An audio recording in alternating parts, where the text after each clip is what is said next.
Are you ready? Are you prepared to gaze upon the face of evil itself? Oh no, he's hot!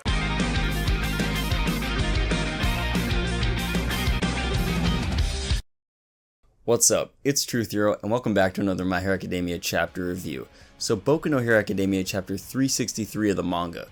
Horikoshi really made the best of these 2 weeks. We'll discuss everything from Bakugo being down and out, for real. Sorry Baku stans. Shigaraki being savage as ever, all for one's face reveal, meaning that he used Aries' quirk to rewind and restore his body. Yeah, let that sink in. And of course, Dabi using his true power, and the fact that he had a plan this entire time? Let's dive into this one.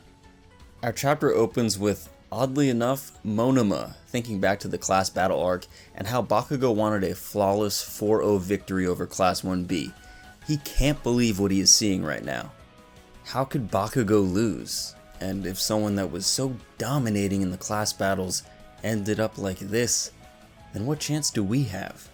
As Monoma looks out on the scene, Best Jeanist confirms that Bakugo indeed does not have a pulse. Medically speaking, he's rather close to death.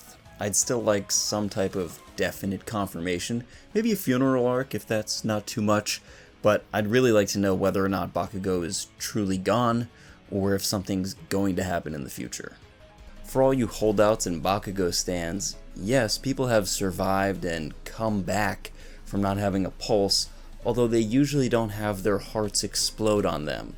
So unless Bakugo has instant access to a hospital, Eri, or recovery girl, he's in a real bad spot right now. But what about Best Jeanist?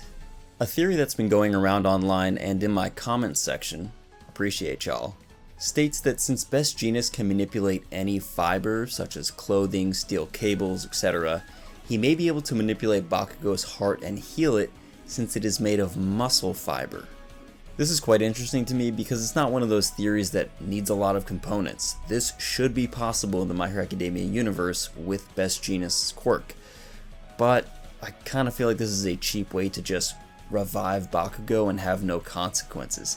Perhaps Best Jeanist could maybe try to tie things up and stabilize him, get a pulse back, but it looks like Bakugo is in pretty bad shape. And I hate to be a Debbie Downer on you holdouts and Bakugo fans, but Best Jeanist is a very smart and skilled hero. If he knows his quirk can manipulate steel cables as well as clothing fiber, he would have figured out at some point in his career that he can manipulate muscle fiber. There's got to be at least one instance where he couldn't apprehend a criminal because they didn't have traditional clothing or there wasn't metal around. He would have known this. And please, for the love of all that is Horikoshi, don't hit me with Quirk Awakening. Now that Bakugo really is fresh toast, people are upset, and not just you guys. Mirio is very frustrated because he made the promise, we'll protect everyone until Deku arrives. And, well, yeah. Shigaraki taunts Eraserhead saying, you thought too highly of your student. You just took a back seat, and that's why he's on the ground. I know people have gotten bored. There's been some lulls, there's been some runs of chapters where nothing really happened. But can I just say, the manga's gotten so much better. The second Shigaraki gained a little bit of cockiness. I mean, he is an absolute savage to the heroes. Learning all this trash talk? This is amazing. I mean, if nothing else, Horikoshi really took advantage of these 2 weeks.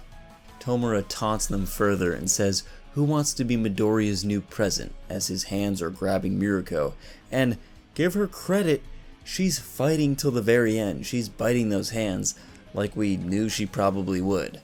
She says, I should have killed you back at the lab, and yeah, this is a theme we'll see in this chapter.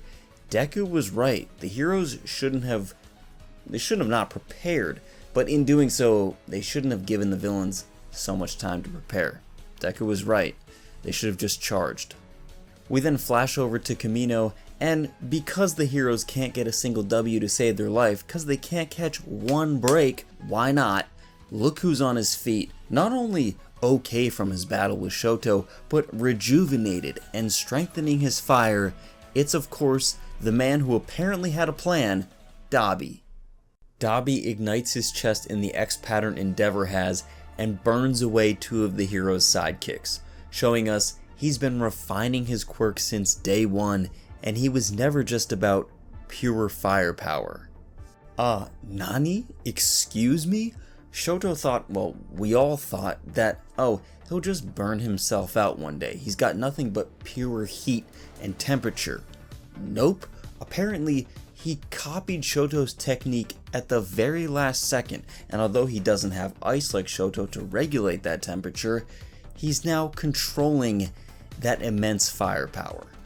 I'm sorry, but as a bit of an aside to this, what exactly were the heroes doing these past few months in preparing for this? Because apparently the villains figured out how to go to the gym, and if you're Shoto, what do you do now that Dabi has your technique and has arguably always had the best firepower in the Todoroki family? I mean, it's no wonder Dabi never wanted a quirk from All For One to regulate his temperature or to heal him, or some type of augmentation from Dr. Ujiko to help him out. It turns out he was Gucci the entire time. What do you guys think? Let me know in the comments below. What exactly did Dabi do here? Because clearly he's trained and refined his quirk. Can he do everything that Endeavor can, only hotter and with more power? Can he learn anything Shoto can? Because clearly he just copied his move. And also, how do you defeat Dabi? Will he still burn himself out? Because despite him refining his quirk, he still looks in pretty bad shape. Dabi then asks Skeptic, who's monitoring everyone's location, "Where's my father?" And Skeptic replies, "Listen, daddy's boy." Such a rare insult. Endeavor's on Gunga Mountain fighting All For One. And I feel like we should have seen this coming. I mean, did we really think the series was going to end before Dabi confronts Endeavor on the battlefield? And I know we didn't think the fight between him and Shoto was completely over since he had the glowing chest, but you kinda prayed that he wouldn't just rise out of the ashes and become better when Shoto hit him with that fiery ice wave. How Dabi gets to Gunga Mountain is another story, although I'm sure All For One could do that black slime from his mouth teleport thing and just bring him over to fight Hawks and Endeavor with him, since he's, we'll get to this, feeling better. But if he doesn't, maybe Dabi, now that he has basically Endeavor and Shoto's powers, could use Jet Burn and fly over there. I'd like to see some flying blue flames. In the middle of all this, Shigaraki continues to taunt the heroes, and he tells them, "You should have rushed us when you had the chance, just like Deku said." This is so interesting to me because on the one hand, Deku did need some time to refine his quirks, but he still doesn't have control over all of them, at least not at 100%. So the heroes taking really careful measures and preparation time and all banding together, I understand that they had to defend the civilians somehow and build that fortress to contain Shigaraki, but at the same time, if you just rushed him, maybe you would have damaged some surrounding cities and people would have lost their lives, but you might have been able to destroy Shigaraki before he, well, had time to prepare himself. But hindsight is 2020, and speaking of UA and protecting the civilians, Skeptic now has a satellite system where he can monitor everyone's location. He also hacked the database All Might was using, so Mandalay can't find a location on Deku. And to top it off, we see him activate something under the UA escape routes. The heroes cannot catch a break. This is really a war on all fronts. Congratulations to the villains for planning this. I mean, gosh, the civilians are in trouble now with those spies. What's next? Monoma blinks for a second and Shigaraki can use all his quirks?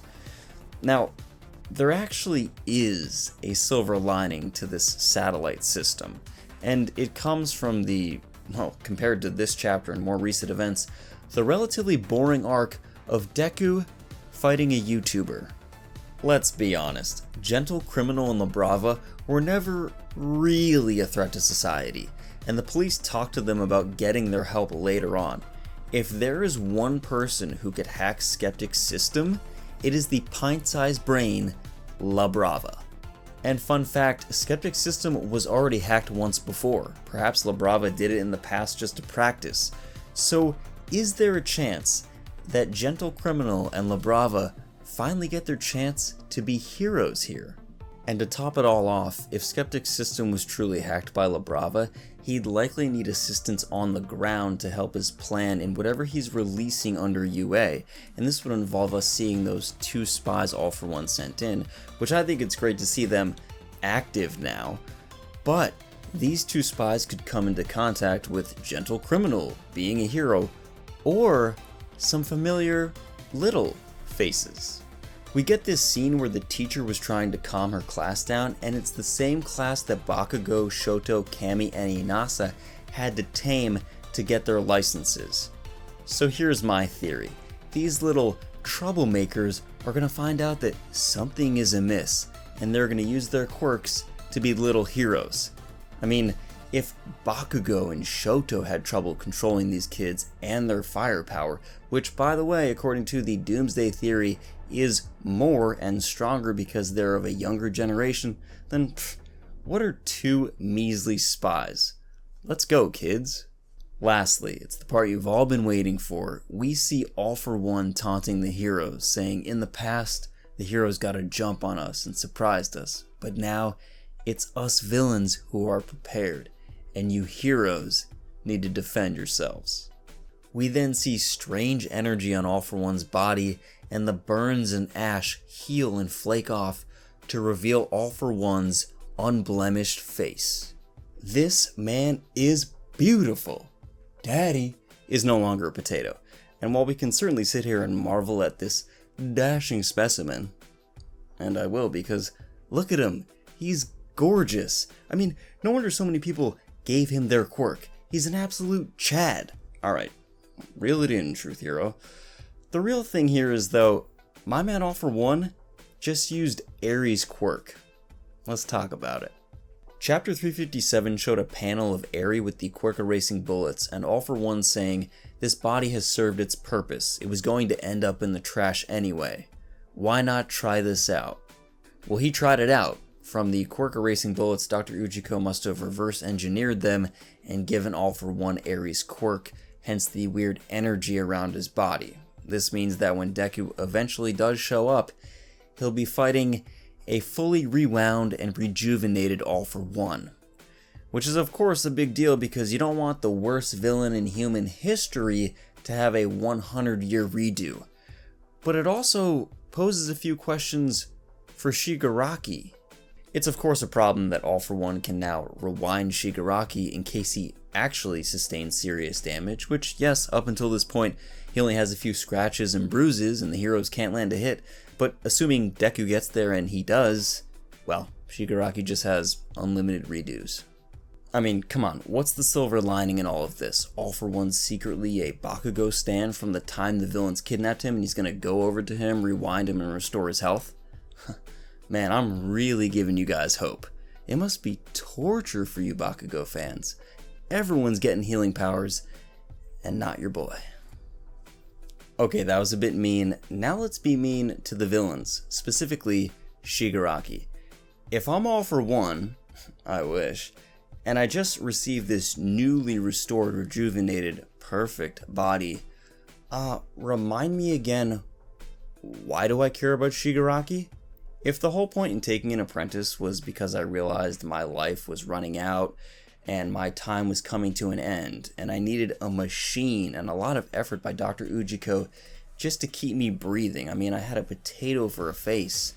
It makes sense to pass on my knowledge of my quirks and my evil plan and pass on the rule of the Demon Emperor to Shigaraki. But if I'm good to go for another 100 years, why do I care about him?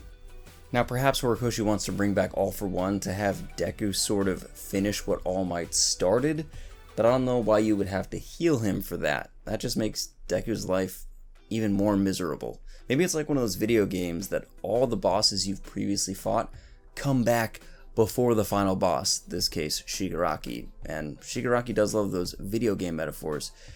But here's my theory. In Star Wars, when you are a Sith, there's always two, a master and an apprentice. And in order for you to become a master and take an apprentice, you need to kill your master. But it's not very, if I could use this word, sportsmanlike to kill All for One. I mean, the guy is basically a walking hospital bed at this point. but if you revive him, Shigaraki killing All For One and really taking the crown as the Sith, villain emperor would be so fitting before the final arc of this story. And as we know, Horikoshi loves his Star Wars. The only question is, will Shigaraki be a little concerned that his master is suddenly rejuvenated and he now may have to contend with him?